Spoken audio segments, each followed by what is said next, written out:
Sabi naman ni George Garcia, walang basihan. Sorry, bobo talaga si George Garcia. May basihan nga kasi nag-resign ang lahat eh. Tama si Senator Cayetano, mag-resign tayong lahat para may basihan. First not elections. Ang sabi ni George, walang basihan. Bobo talaga si George. Merong basihan. But the problem is, we will undergo the same manipulated election system. Ganun pa rin. May kaba rin sila doon kay Saldico kasi si Saldico was not acting on his own.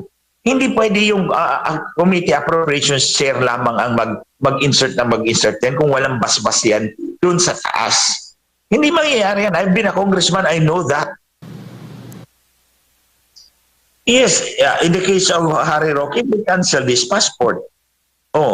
Hinahabol nila si Harry Roque, kinansilan nila yung passport. Bakit kay Saldico hindi nila kinakansila at to this point in time? Dapat kinansila yan para mapilitan niyang umuwi dito sa Pilipinas, babalik dito sa Pilipinas. He will be deported from his country of refuge at this time. Kung wala na siyang passport.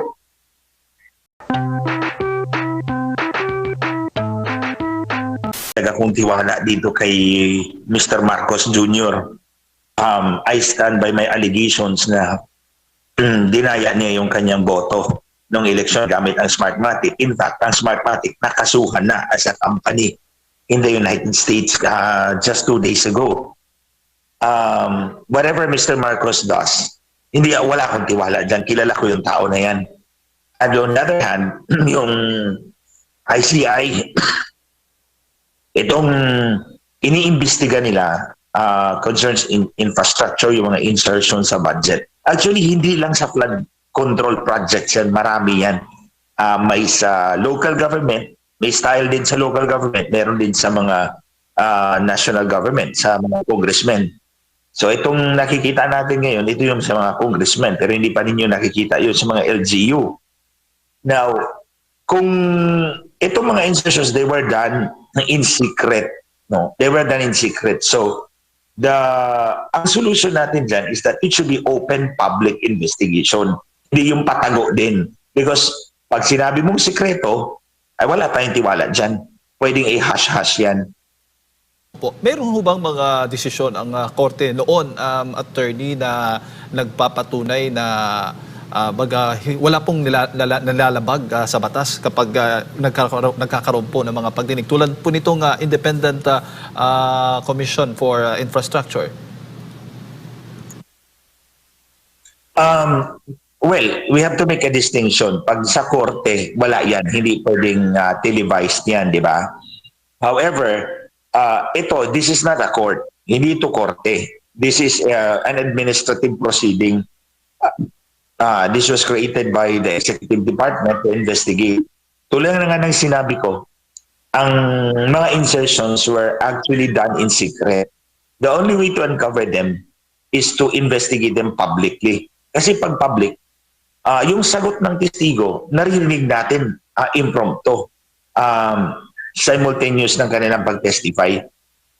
Pero kung if this is done by secret investigation, pwede nilang hindi ipalabas sa publiko. And we will have no way of knowing kasi sila lang nasa loob. Opo. Ang Pangulong Bongbong Marcos Jr., sinasabi po niya kamakailan na ito pong pagdawit po sa kanya kaugnay po sa korupsyon is bahagi lamang po ng sinasabing politika. Ano ho ba yung masasabi po ninyo doon, attorney? And that's a convenient excuse for Mr. Marcos. Remember, Mr. Marcos is the chief executive. He implements the budget. Nandoon yun ang mga insertions.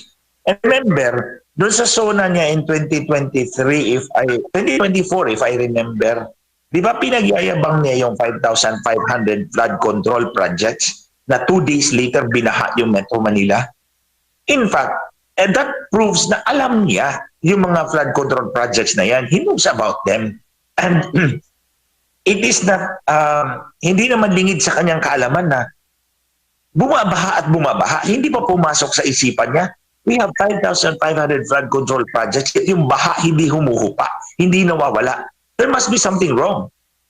So, he should have investigated it last year pa, hindi ngayon, when he's trying to save his administration. Opo. Command responsibility yan eh. At the end of the day, he is the one who implements the budget. Ini-insert nga ng mga congressman yung kanilang mga pondo. But it's the executive department through the Department of Public Works and Highways which implement it. So, hindi mangyayari yan kung walang kontrabahan. Opo. Dawit din po yung ilan po sa mga opisyal, no? Mga nasa Kongreso tulad po ni itong si Zaldico na nadadawit at pinaghahanap nga ngayon. May pahayag nga doon si Congressman Toby Chanco na may kapangyarihan po itong Department of Foreign Affairs na kusang kansilahin itong passport. Sa tingin po ninyo, pwede pong gawin yun batay po sa ating batas? Yes, in the case of Harry Roque, they cancel this passport. Oh, hinahabol nila si Harry Roque, kinansilan nila yung passport. Ito, bakit kay Zaldico hindi nila kinakansila at to this point in time? Dapat kinansila yan para mapilitan niyang umuwi dito sa Pilipinas, babalik dito sa Pilipinas. He will be deported from his country of refuge at this time. Kung wala na siyang passport. Opo. So tingin po ninyo, bakit kaya until na kung gaano po kabilis doon yung paghuli nila ng mga pro Duterte, pero sinasabi nga pagka-kalyado ng mga Duterte ang bilis pong arestuhin, pero pag kontra pag kalyado naman po ng administrasyon parang matagal pagkakampi. Parang ano po yung tingin po niyo ang dating po sa inyo doon, attorney? I'm sure may kaba rin sila doon kay Zaldico kasi si Zaldico was not acting on his own. Hindi pwede yung committee appropriations chair lamang ang mag-insert yan kung walang basbas yan doon sa taas. Hindi mangyayari yan. I've been a congressman, I know that. Merong mga insertions dyan. In fact, one time ako, nung congressman ako, nag-insert ako ng 10 million pesos para bumili ng mobile clinic. Hindi flood control ha. Wala akong mga projects na ganyan. Kasi bumili ako ng mobile clinic on my own PDAF. Pero hindi siya sapat kasi ano lang yun eh. Dental clinic, maternity clinic, tsaka x-ray. Gusto kong bumili pa ng isa kasi gusto kong magdala ng medtech doon sa barangay. Gawin ko siyang laboratory, mobile laboratory. So, ang kinausap ko, hindi ang committee chairman. Hindi ang Committee on Appropriations, si Nograles yung speaker ang kinausap ko. Kasi alam ko, ididikta lang niya yan doon sa Committee on Appropriations chairman. So, pumunta ako kay chairman, kay Speaker Nograles, pinakita ko sa kanya, sabi ko, boss, bumili na po ako ng sarili kong mobile clinic para dalhin ko kasi sa Biliran at that time, isa lang ang hospital namin, 200-bed hospital serving 200,000 people. So sa akin, dadalhin ko yung hospital medical service dun sa barangay. So nakabili ako ng isa pero hindi sapat yung PDAF ko. Pala ko 3. So nag-insert muna ako ng isa para laboratory clinic. Tapos yung pangatlo, operating theater. Dadalhin ko doon ako mangungupira sa barangay mismo. So, ang speaker ang kinausap ko. And then, sinabihan niya yung Committee on Appropriations. So nilagyan ng 10 million doon sa DOH. Ang DOH ang bumili, binigay sa akin. So, hindi pwedeng mangyari na si Zaldico lang ang gumagawa ng lahat ng yan. May basbas yan sa taas. Opo. Given all the facts, attorney, ito na, pinagbabanggit natin, marami na rin nagsalita. Sa tingin mo, may mapapanagot po talaga dito sa naging investigasyon po dito sa manumalyang flood control projects at lalo na sa korupsyon? Kuya Jay, Kuya Admar, that's political will. Kung pilit ng presidente na linisin yung bureaucracy natin, malilinis yan. It only takes the will of the president to do it and an honest-to-goodness sweep of the government. Linis natin yan. Tulad ng sinabi ko, hindi lang flood control projects. Paborito nga nila yung flood control projects pero meron pa yan sa mga congressman. Sabihin ko na rito, nakikita niyo yung mga kalsada na may mga road studs? Yung metal na nasa gitna ng kalsada? Di ba? Kuya Jay, Kuya Admar, sa gabi, di ba naglalight yan? Nasa gitna siya ng kalsada? Yes. Back in 2007, Ang daming nilagayan sa biliran ng kalaban ko. So, sinag ko yung bidding documents, 8,800 pesos bawat isa. Nang nag-canvas ako, 600 pesos lang bawat isa. So, bantakin nyo. Isang 600 pesos nilalagay sa DPWH at 8,800 per piece. That's more than 1,200, 1,500% per piece. Kasi ilalagay mo sa kalsada, sobrang dami niyan. Minsan may mga kalsada pa ako nakita, kahit sa gilid nilalagyan para naging runway na yung kalsada tuloy. Instead of highway, naging runway para lang makarami. Opo. Naku. Isa yan. Pangalawa, yung farm to market, hindi farm to market, yung road resurfacing, ito yung lubak-lubak na kalsada. Lalagyan mo lang ng mga bato, pipisunin mo, tapos na. Ang kita mo dyan, 50-60%. Pagdating ng ulan, wash out. Next year, pundo uli. Paborito din yan ng mga congressman. Wala akong ganyan, ayoko ng ganyan. Concreting ang sa akin, tingnan nyo sa biliran. Simentado mga kalsada. So yung mga lubak-lubak na kalsada, pipisunin lang yan, lalagyan ng base course, material 101 sa DPWH. Tapos pagdating ng ulan, wash out next year, lalagyan uli. So hindi mauubos, hindi talaga mauubos ang pera natin every year, malalagay yan. Sa rural areas yan. Ang counterpart niyan sa city, yan yung road reblocking. Yung kalsadang maganda pa, papakpakin, sisimentuin ulit. Malaki ang kita nila dyan.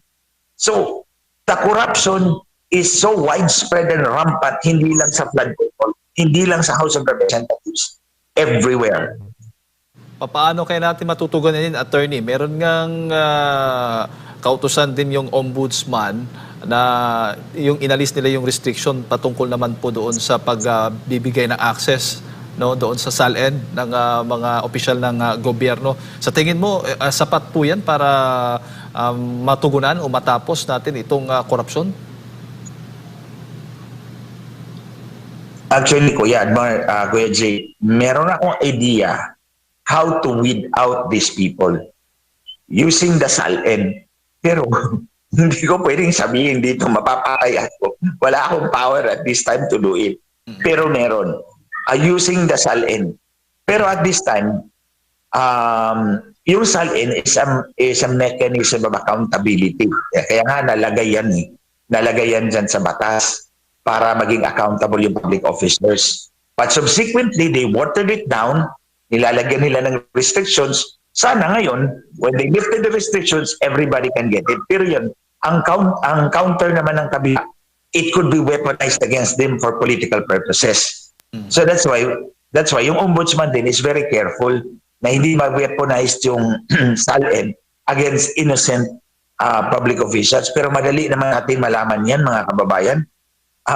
Doon sa lugar lang ninyo, tingnan ninyo yung estado ng mga bahay ninyo at yung bahay ni congressman, tingnan ninyo yung estado ng mga sasakyan ninyo, tricycle, pedicab. Tingnan niyo yung mga sasakyan ng congressman ninyo. And then you compare that before he became congressman and after he became congressman. Yun yung basis na something is wrong. Ito yumaman to sa pinakamadaling panahon. So, I think, kung merong ganong antecedent facts na ipapakita, then the SALN should be released in full. Walang restrictions. Opo. So, hindi naman po, halimbawa, kung ako'y congressman at hindi naman opisyal ako ng gobyerno, kasi ang sakop lamang ng ombudsman yung mga opisyal ng gobyerno, tama, attorney? Yes. Kasi yung mga congressman at senador, may kanya-kanya po silang sa kanilang mga departamento sila nagbibigay ng kanilang nagre-report ng kanilang mga SALN. Itong sa ombudsman, itong sakop to ng ehekutibo. May ano ho ba? Pwede ho ba yung madaya o madoktor, parang gano'n na attorney, itong SALN para lang ipalabas na ito lang yung aking yaman na nakuha? Going back muna sa ano kanina sinabi mo, Kuya. The ombudsman has jurisdiction even over private persons if they committed a crime in cahoots with public officials. So, hindi lang actually public official ang governed ng ombudsman, pati private persons, basta they work in cahoots with the public official in the commission of the crime. So, pwede may jurisdiction ng ombudsman dyan, covered yan, saklaw yan. Now, yung sa SALN kasi, the salin is under oath, di ba? You could be charged with perjury. And by the way, ngayon, ang perjury has a higher penalty than before. May bagong batas yan. So, nothing can prevent, walang makakapagpigil sa isang public official na hindi niya ideklara ang lahat. Hindi niya ideklara ang lahat. Ito ang suggestion ko. Kung ako ang presidente, ito gagawin ko. I-declare niyo lahat yung properties niyo sa salin ninyo. Whatever you did not declare, you cannot recover them anymore. Ibig kong sabihin, kung yung mga properties niyo, pinangalan niyo sa mga dummies ninyo, hindi niyo na ma-recover yan under the law sa mga dummies ninyo.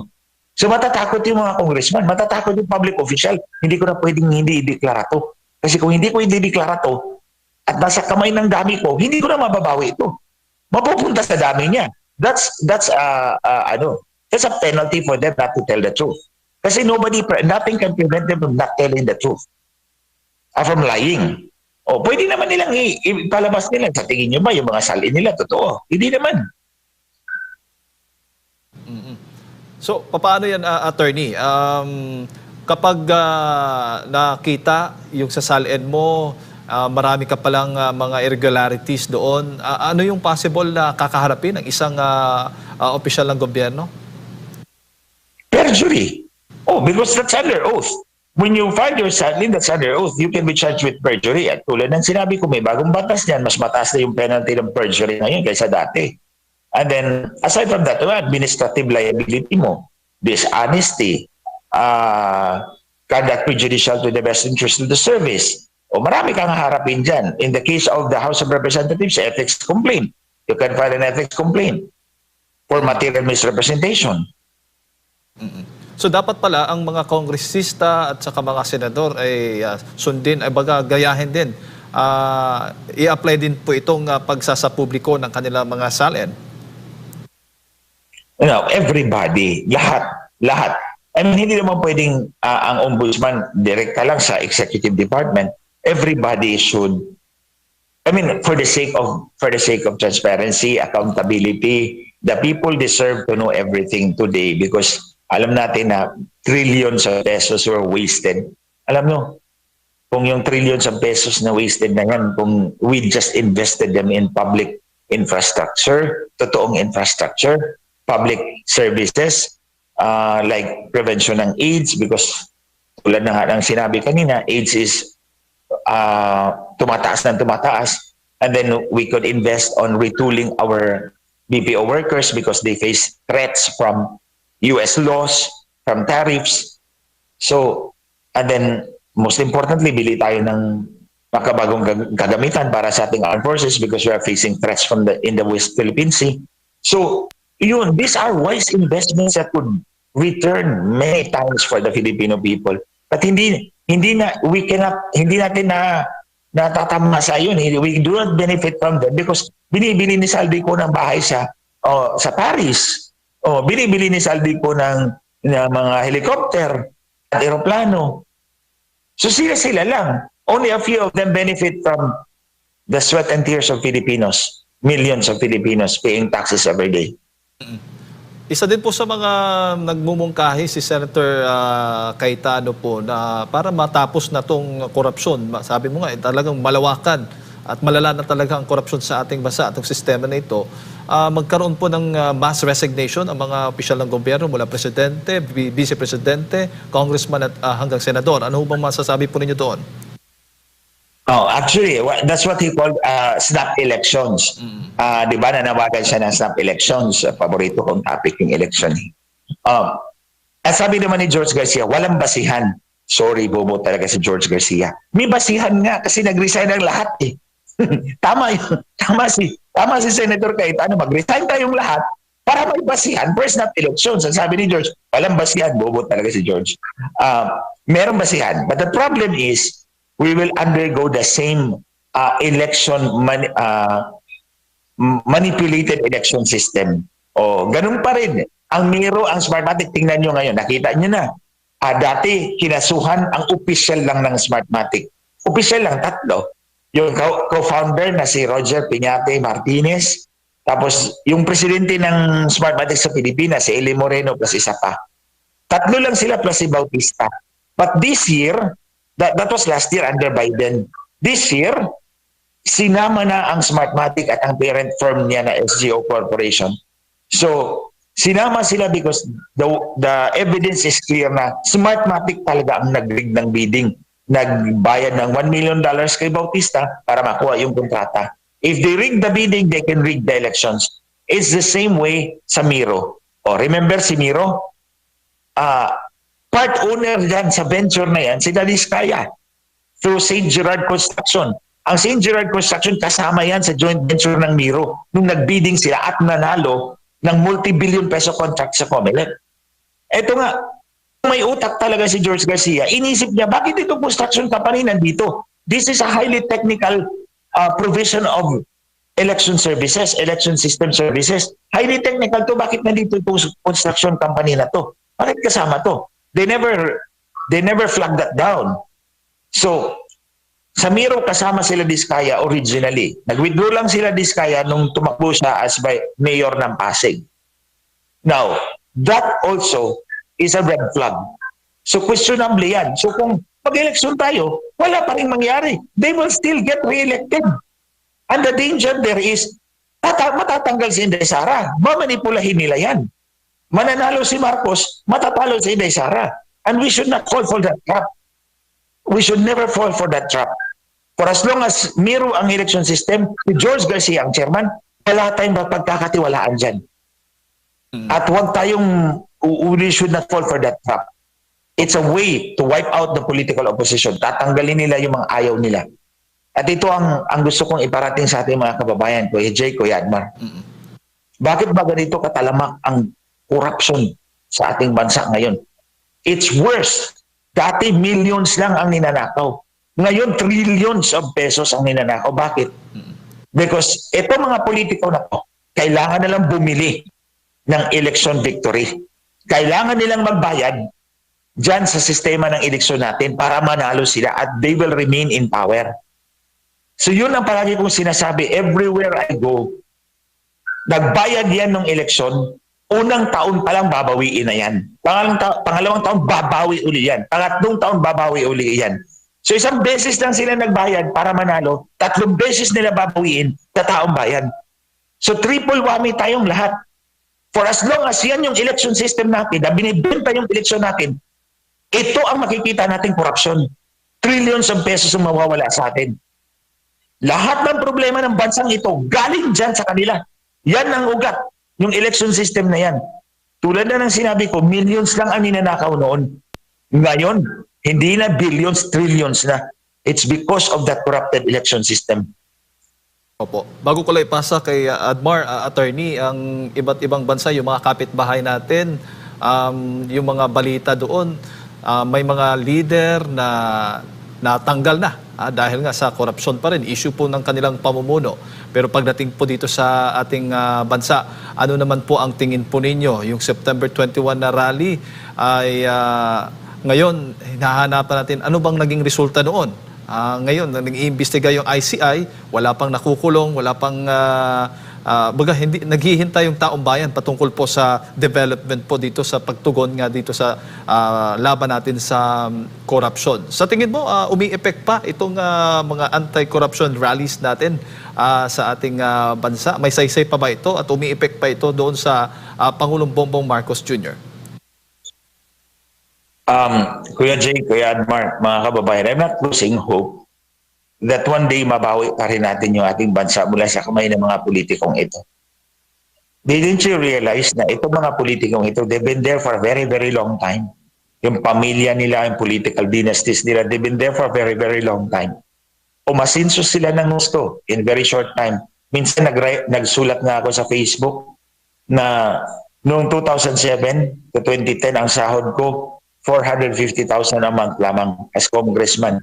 Kasama na yung allowances doon ko kinukuha yung gastos ko sa mga tao, yung binibigay ko, pamasahe ko.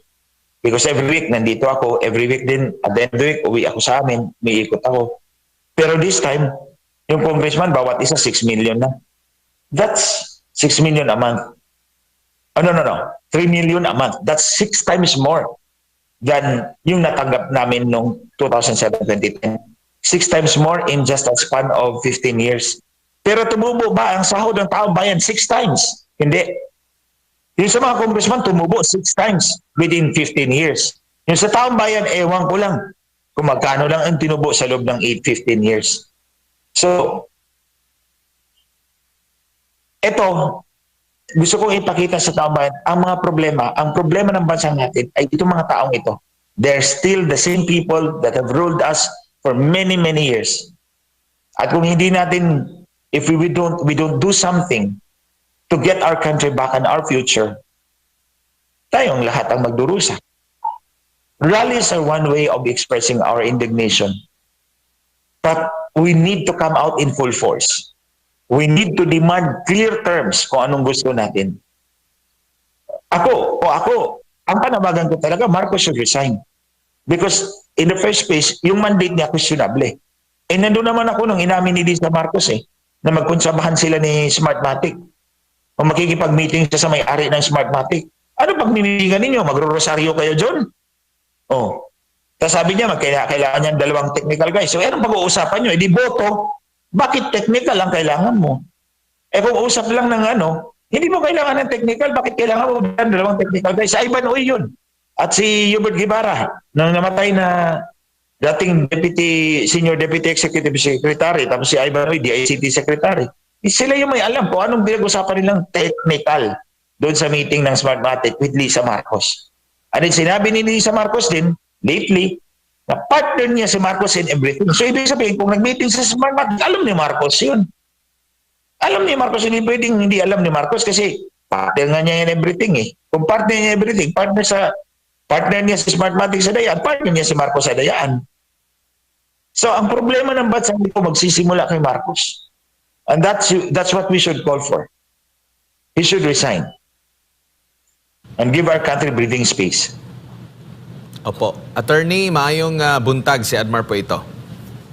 Kuya Admar, may buntag. Opo. Attorney, unahin ko lang po muna kasi nag-grant po ang Supreme Court dito po sa Office of the Solicitor General. Kaugnay ito doon sa inihain na hiling ng iba't ibang mga grupo like PDP Laban, kaugnay nga po dito sa manual recount, no? Kasi humiling yung Office of the Solicitor General ng tawag nito extension pa, no?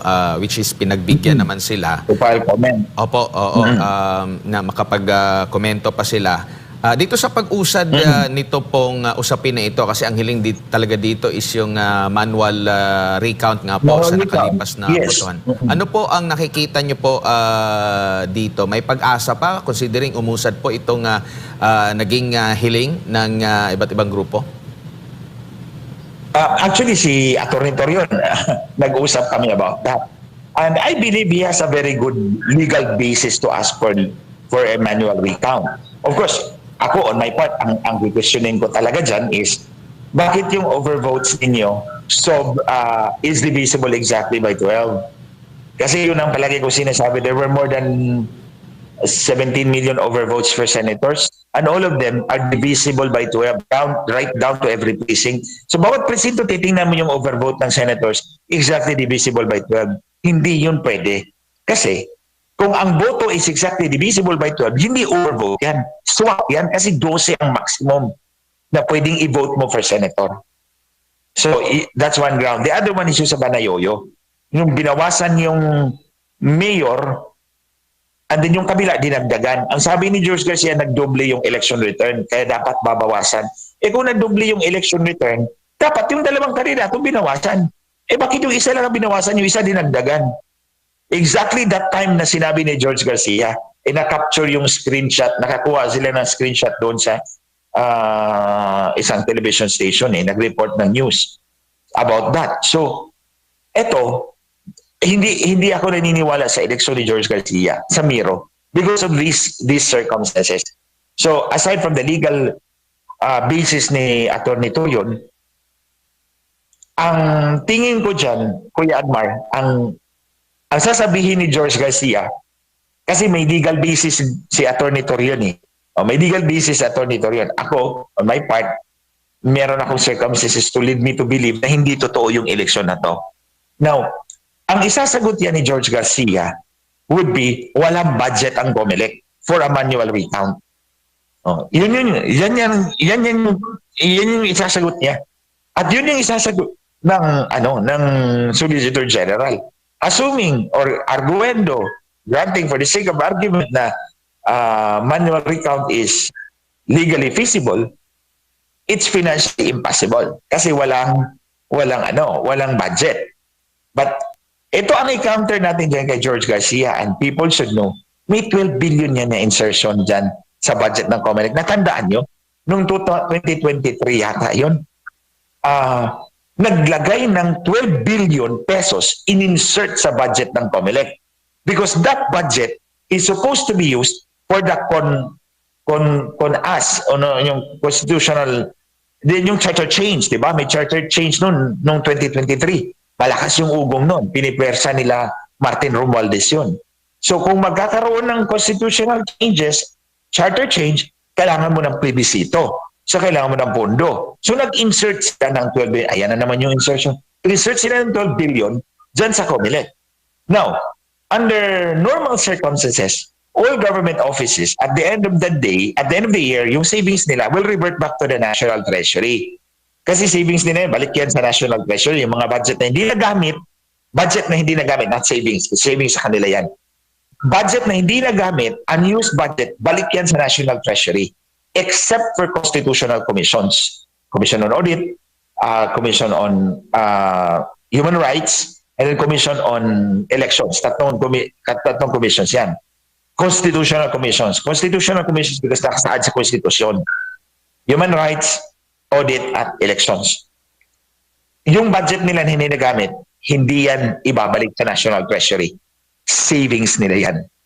So, pag sinabi ni George na walang pondo para sa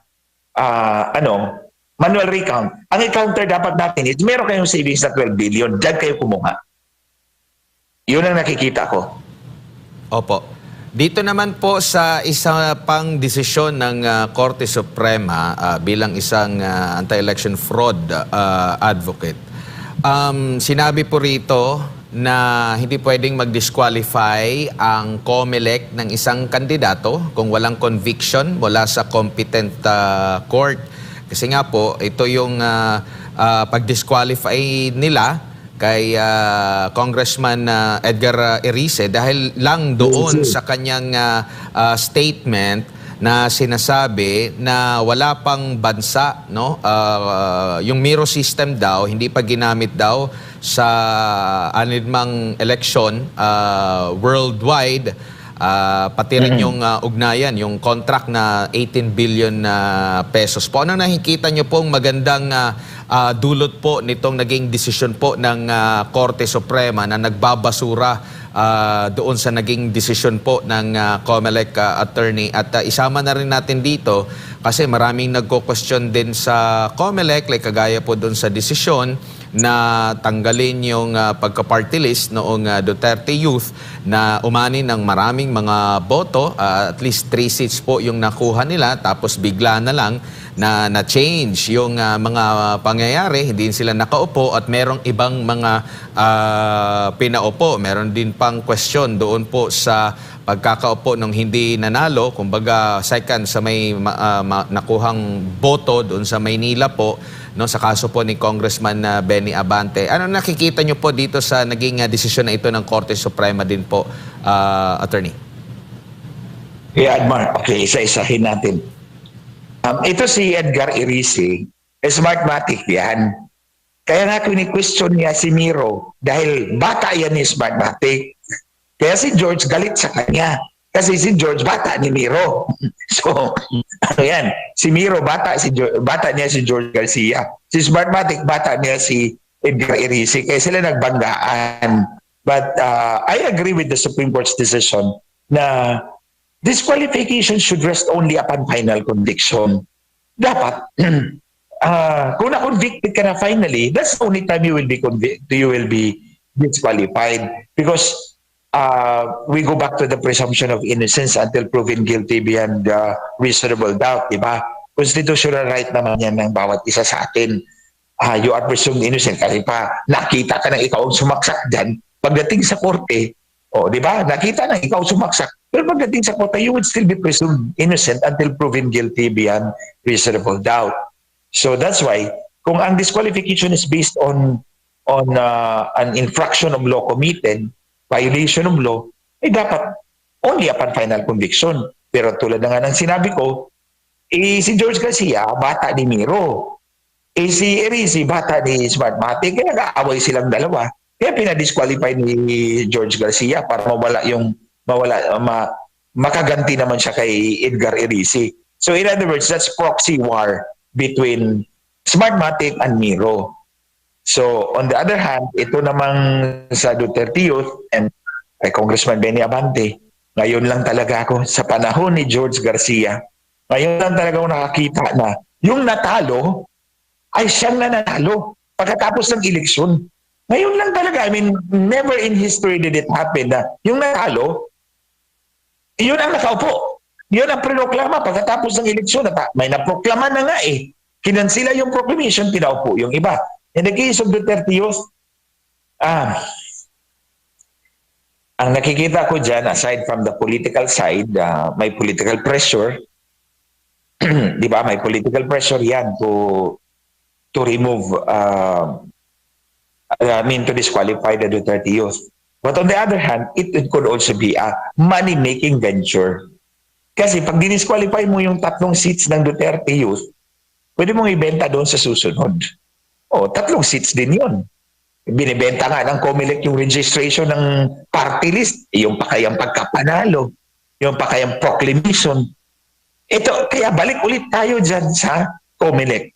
Ang problema ng bansang ito, economically, politically, everything else, dyan magmumula sa COMELEC. Dyan nagsisimula yan sa manipulated election system. Magbabayad ka, imagine party list, kailangan mo magbayad ng 5 milyon para payagan na tumakbo. Kung sakaling matalo ka, kung may pwedeng maniubrahin, hahabol mo, may papanalo ka pa rin. Alright. Attorney, siguro huling mensahe po ninyo para sa ating mga kababayan nanonood po sa mga oras na ito. Yun nga, Kuya Admar, Kuya Jake, mga kababayan, gusto ko talagang idiin sa inyo na itong mga problemang nakikita natin ngayon, problema nating lahat ito. At it will affect not only today, yung buhay natin, but far into the future, yung buhay ng mga anak natin, ng mga apo natin. These people, itong mga anak natin, mga apo natin, they cannot fight for their future today. Sinong lalaban para sa kanila? Tayo yun. Mga magulang, mga lolo, lola, ate, kuya, tayo yun. So when we stand up today, when we fight today, we're not only fighting for ourselves, for our current state today, we are fighting also for the future of our children, the future generations of Filipinos. Kung hayaan lang natin silang ganyan, nanakawan yung pera natin, bibili sila ng boto para manalo, wala tayong kapatutunguhan itong lahat. But if we stand up today and be victorious, babawi natin yung bansa natin, yung kinabukasan natin, it will teach them a lesson na crime does not pay. So, crime does pay. Crime does pay. So, kung mapigilan natin sila ngayon, they will not do it again. Especially pag may makulong, kung makita natin may nakulong, it will teach, it's a very hard lesson for them. And they will not do it again. Pero pag nakita din nila na hindi natin kayang lumaban, the more they will do it and the more we will suffer. Ganyan lang yan. It's either tayo ang mananalo o sila ang mananalo. Kapag wala tayong gagawin, they will do it again and again. And all of us will suffer all the more. Kapag tayo naman ang nanalo, they will stop doing it and we will win again and again. So it's all up to us today. Kung papayagan lang natin sila, o lalabas tayo sa kalsada and demand change. Kung lalabas man tayo, lalabas tayong lahat. Hindi 10,000 lang, hindi 20,000 lang, hindi 1,000,000 lang. Tayong lahat. because we are in this together. Tayo yun. And lastly, no one will help us at heart more than ourselves. Walang tutulong sa atin, kundi tayo lamang, mga ordinaryong mamamayan. Yun lang po, Kuya Edmar.